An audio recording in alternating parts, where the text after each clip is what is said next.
नमस्कार, बहुत स्वागत है आपका न्यूज़ 18 के डिजिटल प्लेटफॉर्म पर। मैं हूं प्रशांत और बात आज जापान और चीन के बीच बढ़ते तनाव की। आखिर चीन ने ऐसा क्या किया कि ड्रैगन की हरकत पर भड़क गया टोक्यो।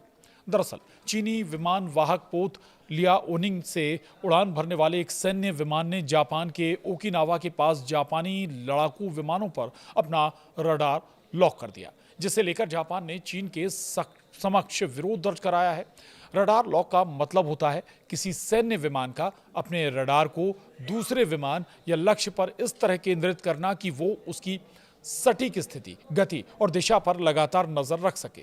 जापान के रक्षा मंत्रालय ने कहा कि चीन के सैन्य विमान J-15 ने शनिवार को 2 बार अलग अलग समय में जापानी F-15 लड़ाकू विमानों पर अपना रडार लॉक किया।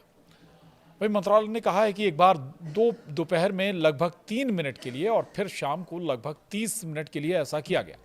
मंत्रालय के अनुसार चीनी विमान से उन जापानी लड़ाकू विमानों पर रडार लॉक किया जिन्होंने चीन की ओर से हवाई क्षेत्र के संभावित उल्लंघन के खिलाफ प्रतिक्रिया दी थी।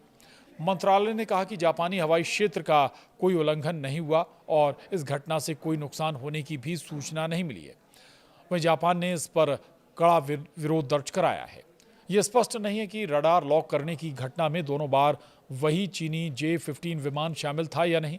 जापान के रक्षा मंत्री शिंजिरो कोइजुमी ने रविवार की सुबह पत्रकारों से कहा कि जापान ने चीन के समक्ष विरोध जताया और इसे एक खतरनाक कृत्य करार देते हुए कहा कि ये सुरक्षित विमान संचालन के नियमों के खिलाफ है।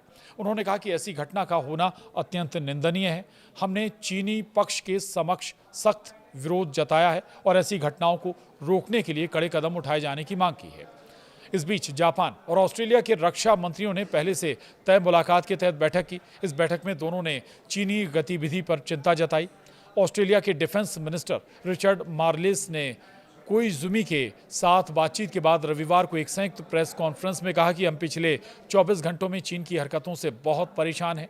हमें उम्मीद है कि ये बातचीत सुरक्षित और प्रोफेशनल होगी। तो इस तनाव में, जहां जापान और चीन के बीच इस बढ़ते तनाव में आखिर आगे क्या होगा, ये वक्त के साथ जो और खबरें आएंगी वो भी हम आपको बताते रहेंगे। लेकिन आप जुड़े रहिए न्यूज़ 18 के साथ। नमस्कार।